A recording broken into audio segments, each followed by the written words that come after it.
Break के बाद एक बार फिर से आप सभी दर्शकों का अन्नदाता के खास कार्यक्रम में स्वागत है।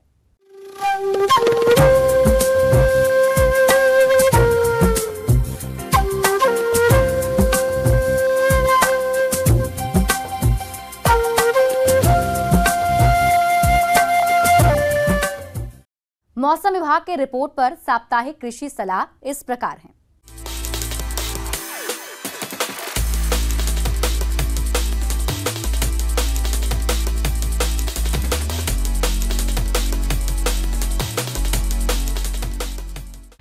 ग्रामीण कृषि मौसम सेवा, भारत मौसम विज्ञान विभाग, राजेंद्र कृषि विश्वविद्यालय पूसा समस्तीपुर द्वारा भेजे गए मौसम पूर्वानुमान रिपोर्ट के आधार पर जिला पूर्वी चंपारण और इससे लगे जिलों के किसान भाइयों को सलाह दी जाती है कि इन क्षेत्रों में आज और कल बारिश की कोई संभावना नहीं है। इन 2 दिनों के दौरान अधिकतम तापमान 35 से 37 डिग्री सेल्सियस और न्यूनतम तापमान 18 से 21 डिग्री सेल्सियस के बीच रहने की संभावना है। सुबह और शाम के समय सापेक्षिक आर्द्रता क्रमशः 75 से 80% और 20 से 30% के बीच रहने की संभावना है। पूर्वानुमान अवधि में पछुआ हवा 8 से 13 किलोमीटर प्रति घंटे की गति से चलने की संभावना है। पूर्वानुमान अवधि के दौरान बादल छाए रहने की उम्मीद है। ऐसे में इन क्षेत्रों के किसान भाइयों को सलाह दी जाती है कि भिंडी और मिर्च की फसल में माइट कीट के हमले की निगरानी करने की सलाह दी जाती है। यदि इनका हमला दिखे तो इथियान 50 EC दवा की 1.5 से 2 मिलीलीटर मात्रा प्रति लीटर पानी के हिसाब से घोल बनाकर छिड़काव करें। गर्मा मूंग और उड़द की शीघ्र बुआई संपन्न करें। बुआई से पहले 20 kilogram nitrogen, 45 kilogram phosphorus, 20 kilogram potash और 20 किलोग्राम गंधक प्रति हेक्टेयर की दर से व्यवहार करें। मूंग की उन्नत किस्मों में पूसा विशाल, HUM 16 एवं सोना का चयन करें और उड़द की उन्नत किस्मों में पंत उड़द 19, पंत उड़द 31, नवीन एवं उत्तरा किस्मों की बुआई करें। बुआई के 2 दिन पहले बीज को कार्बेंडाजिम 2.5 ग्राम प्रति किलोग्राम बीज की दर से उपचारित करें। बुआई के ठीक पहले शोधित बीज को उचित राइजोबियम कल्चर से उपचारित करके बुआई करें। बैंगन की फसल में फल और तना छेदक के हमले के खिलाफ नियमित निगरानी करने की सलाह दी जाती है। यदि कीटों की संख्या ETL से अधिक हो तो स्पाइनोसेड 1 मिलीलीटर प्रति 4 लीटर पानी के हिसाब से घोल बनाकर छिड़काव करने की सलाह दी जाती है। छिड़काव करने से पहले संक्रमित फलों और टहनियों को इकट्ठा करके नष्ट कर दें। आम के फल मटर के दाने के बराबर की अवस्था में हो गई है।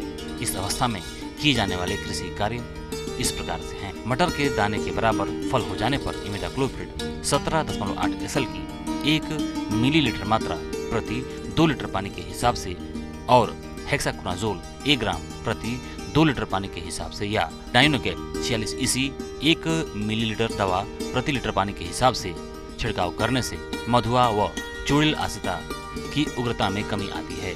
प्लेनोफिक्स नामक दवा 1 मिलीलीटर प्रति 4 लीटर पानी के हिसाब से घोल बनाकर छिड़काव करने से फल के गिरने में कमी आती है।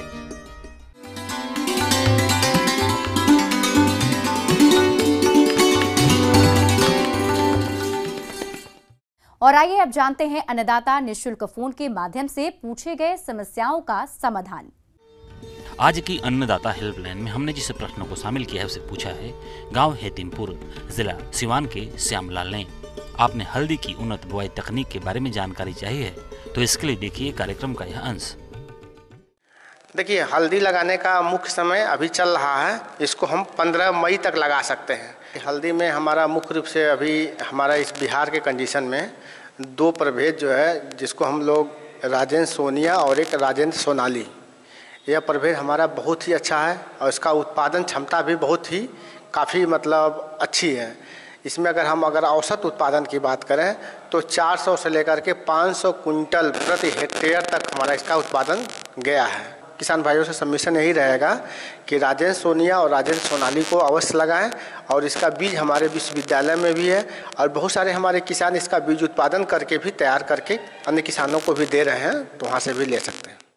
हल्दी की खेती करने के लिए 8 से 10 क्विंटल प्रति एकड़ की दर से बीज की आवश्यकता होती है। मिश्रित फसल में 4 से 6 क्विंटल प्रति एकड़ बीज पर्याप्त होते हैं। बुआई के लिए 7 से 8 सेंटीमीटर लंबाई वाले कंद का चुनाव करें। कंद पर कम से कम 2 आंखें होनी चाहिए। बीज उपचार की विधि प्रति लीटर पानी में 2.5 ग्राम थीरम या मैंकोजेब मिलाकर घोल तैयार करें। इस घोल में कंद को 30 से 35 मिनट तक भिगोकर रखें। बीज उपचार के बाद कंद को छांव में सुखाकर ही बुआई करें। हल्दी का उत्पादन सभी प्रकार की मिट्टी में किया जा सकता है, परंतु मिट्टी में जल निकास उत्तम होना चाहिए। हल्दी की खेती करने के लिए दोमट, जलोढ़ जिसमें जीवांश की मात्रा अधिक हो, इसके लिए अति उत्तम होती है। हल्दी के लिए मुख्य रूप से कम 3-4 जुताई होनी चाहिए और 1-2 गहरी जुताई भी होनी चाहिए। और जुताई के समय हम अगर उसमें 300 कुंटल गोबर का सड़ा हुआ खाद डालते हैं प्रति हेक्टेयर के हिसाब से, कंपोस्ट अथवा बर्मी कंपोस्ट भी मिल जाए तो उसको भी डाल सकते हैं, लेकिन बर्मी कंपोस्ट का डोज थोड़ा कम होगा। इसमें मुख्य रूप से जो हम फर्टिलाइज़र की बात करते हैं तो जो हमारा मुख्य पोषक तत्व है नाइट्रोजन, फास्फोरस, पोटास, इसमें हम 100 से लेकर के 150 किलोग्राम नाइट्रोजन, 60 किलोग्राम फास्फोरस और इसी तरह से हमारा 80 किलोग्राम पोटास का प्रति हेक्टेयर के हिसाब से हम व्यवहार करते हैं, जिसमें नाइट्रोजन का आधी मात्रा बुआई के समय देना है और शेष जो आधी मात्रा है वो हम उपरिवेशन के रूप में हम एक तो बुआई के 40-45 दिन बाद और दूसरा हमारा 80 से 90 दिन के बाद हम मिट्टी चढ़ाने के बाद हम देते हैं। तो इस प्रकार से हमारा यह फर्टिलाइजर का डोज होता है। हल्दी की बुआई समतल खेत और मेड़ दोनों ही प्रकार से की जा सकती है। पंक्तियों के बीच की दूरी 30 सेंटीमीटर रखें और कंद से कंद के बीच की दूरी 20 सेंटीमीटर रखें। कंद की बुआई 5 से 6 सेंटीमीटर की गहराई पर करें। हम आपका लीची के बगीचे में लगा सकते हैं, यानी हल्दी को हम साइड लविंग क्रॉप भी कहते हैं। किसान भाइयों, कृषि संबंधित समस्या और सुझाव के लिए आप हमें इस पते पर संपर्क कर सकते हैं। प्रोड्यूसर अन्नदाता news 18 Bihar Jharkhand, Ramoji film city Hyderabad 501512। साथ ही आप हमें ईमेल भी कर सकते हैं। हमारा ईमेल है p18annadatabihar@nw18.com। इसके अतिरिक्त आप हमें निःशुल्क हेल्पलाइन नंबर 1800889216 पर सोमवार से शनिवार सुबह 10 बजे से शाम 4 बजे के बीच संपर्क कर सकते हैं। अब समय हो रहा है आपसे विदा लेने का। कल इसी वक्त फिर से होगी आपसे मुलाकात। नमस्कार।